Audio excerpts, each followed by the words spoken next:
Bon, messieurs, du coup, est-ce que vous voulez qu'on parle de mon dernier investissement Vas-y, confidentiel, secret. Alors, je vais vous laisser chercher un peu. Il y a quelqu'un qui en a parlé dans le chat il n'y a pas très longtemps. Oula. Il y a quelques minutes, Investissement, j'ai vu quelqu'un qui en a parlé. C'est quelque chose considéré comme exotique. le vin? Euh, Ça concerne un produit de consommation, Le vin, non, c'est pas ça. c'est ça. Les noix de coco. Le vin. C'est l'investissement dans le vin. À savoir que moi, je l'avais vu passer comme ça, sans m'y intéresser, et qu'au final, c'est quelque chose que j'ai commencé à faire via la plateforme Juicy, dont on avait parlé il y a quelques temps, Ok. qui propose aux gens plusieurs types d'investissements un peu exotiques différents. Et du coup, via Juicy, moi, je me suis inscrite sur un site qui s'appelle Cavissima, qui est français, qui voilà. Et pour le coup, c'est une plateforme à la fois d'achat de vin pour sa consommation personnelle, vous pouvez commander des bouteilles, et à la fois, il y a un côté investissement. Et du coup, j'ai commencé à m'y intéresser, à regarder un petit peu, et pour me diversifier, j'ai trouvé ça pas mal. Sachant que l'investissement dans le vin, il n'y a pas de fiscalité jusqu'à 5 000 euros par vente. Donc, vous êtes, enfin, il y a pas de flat tax, par exemple, sur votre vente. Donc, si vous achetez une bouteille de 200 euros et que vous la revendez 2 000 euros dans 10 ans, vous n'avez pas d'impôt dessus. C'est 5 000 euros par vente. Donc, c'est intéressant. Pour quelqu'un comme moi qui suis très imposé, c'est intéressant d'avoir un investissement où je ne suis pas taxée. L'investissement dans le vin, ça demande quand même des connaissances dans qu'est-ce que tu achètes, qu'est-ce que tu vends, qu'est-ce que les gens vont rechercher, euh, comme par exemple les NFT, etc., ou les cartes Pokémon. Ce qui va marcher, c'est la rareté et c'est la qualité. Et moi, du coup, j'ai décidé d'investir dans des bouteilles de vin de grands crus, de grands châteaux connus. Donc, et principalement donc, des très grandes maisons ou aussi des magnums. Ah ouais. Parce que c'est des vins qui vont être consommés relativement, pas rapidement, mais c'est des non prestigieux, donc les gens les consommeront toujours. Et un magnum, il y a moins de bouteilles qu'une bouteille classique. Et du coup, je sais qu'elle va prendre en valeur de façon plus importante qu'une bouteille classique. Et il y a un moment où en fait, il y a un stock pour une année qui est produit, il y a un nombre de bouteilles limité. Et si l'année est bonne, si la maison est bonne, etc., il y a de grandes chances que ça marche bien. Donc, par exemple, moi, en cave, j'ai du château Yquem. J'ai de château Angélus et du pavillon blanc, qui est un château Margaux, donc un Bordeaux. Ok. Je vous dis trois trucs qui sont assez connus dans le milieu du vin. C'est Et, Pardon, vas-y. vas-y. J'allais dire quel est le ticket d'entrée? Alors, ça dépend vraiment du. T'as de tout. Tu as vraiment des bouteilles qui sont pas très chères à 25 euros et tu as. J'ai acheté un Magnum Château Yquem 2018 à 624 euros, par exemple. Donc, tu as de tout. Mais grosso modo, avant que je m'inscrive sur la plateforme, j'avais eu quelqu'un de la plateforme au téléphone qui m'avait un petit peu expliqué le principe et qui m'avait dit, grosso modo, si vous voulez investir, il faut partir quand même sur des en dessous de 100 euros la bouteille, c'est pas intéressant, ça sera plus des vins de consommation pour se faire plaisir. Mais si vous voulez vraiment investir sur le long terme, voilà, il faut plus partir sur des trucs prestigieux qui sont plus chers, plus rares. Et c'est ce que je fais aujourd'hui. Donc j'ai une petite dizaine de bouteilles.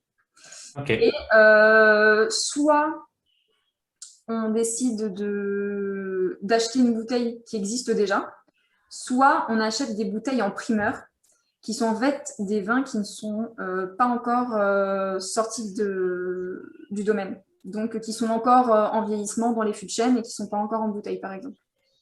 Donc, c'est un peu comme quand tu achètes un projet immobilier qui n'est pas encore construit, du coup, tu l'achètes moins cher que quand c'est fini. Et on a le choix après, soit de le garder sur la plateforme, et eux, pour le coup, ils ont leur cave avec des conditions parfaites de conservation de bouteilles. Donc moi, c'est le choix que j'ai fait.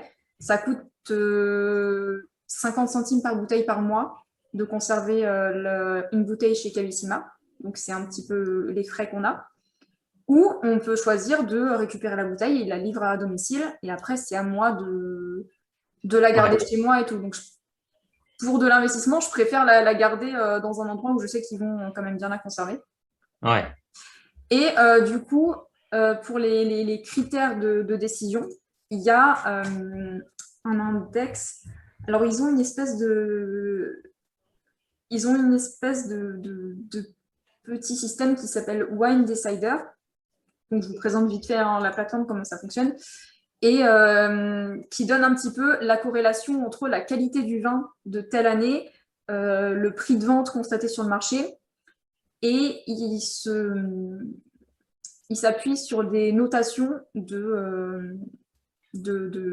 d'experts, de magazines, etc. En gros, le vin, c'est noté sur une note de 100, et il y a des experts qui vont dire, cette bouteille-là, de telle année, elle vaut 95.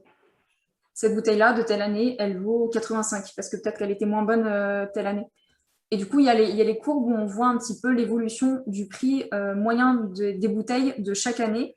Et on peut un peu se faire une idée comme ça. Et forcément, une bouteille de vin, plus tu la gardes longtemps, plus elle est rare, plus du coup, elle prend en théorie en valeur. Mais ce n'est pas toujours le cas. Des fois, on peut voir sur la plateforme des bouteilles où on se rend compte qu'en fait, peut-être que les domaines perdent en prestige et du coup, les prix sont plus faibles dans les 5 dernières années, par exemple. Donc voilà.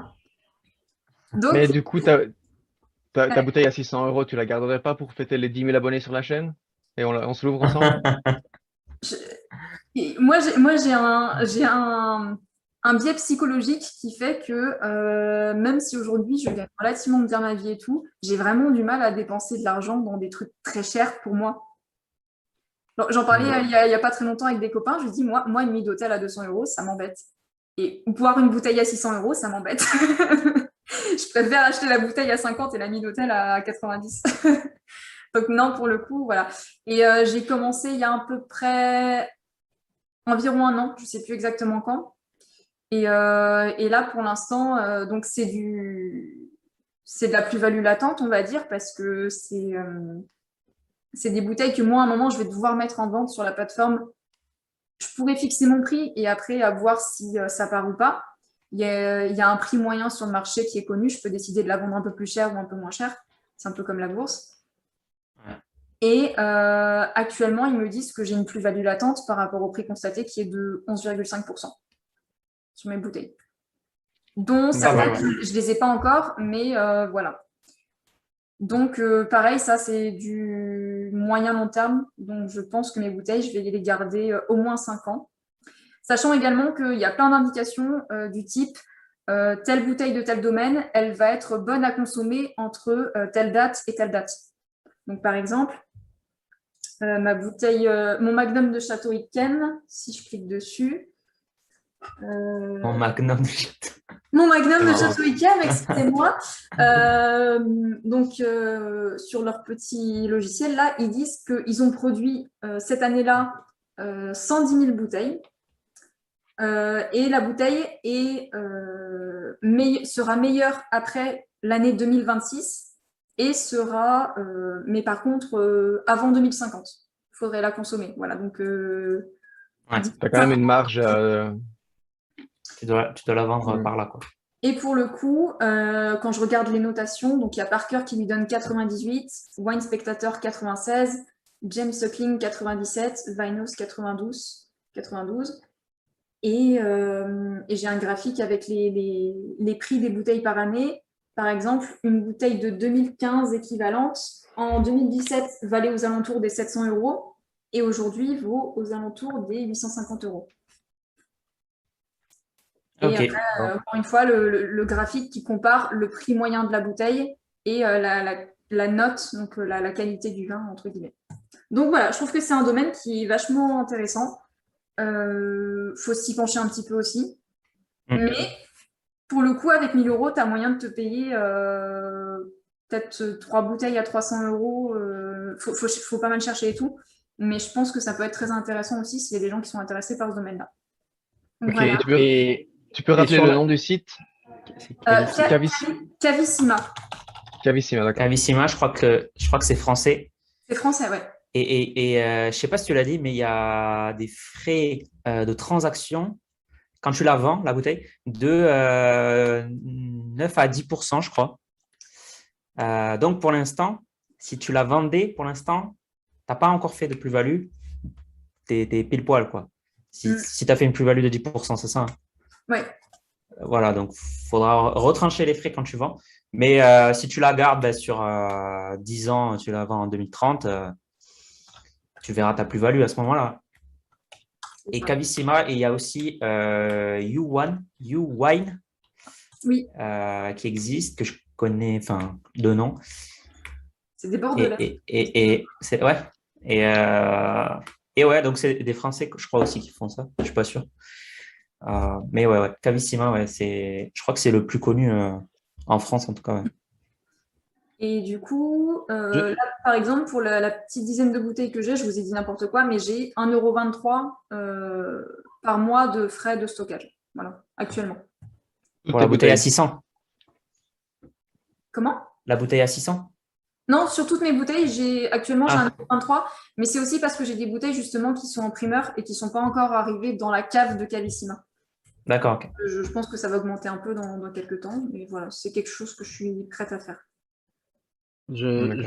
J'ouvre une petite parenthèse pour répondre à un commentaire. Euh, le problème, c'est que si un jour on passe sous politique islamique, on ne pourra plus vendre notre vin.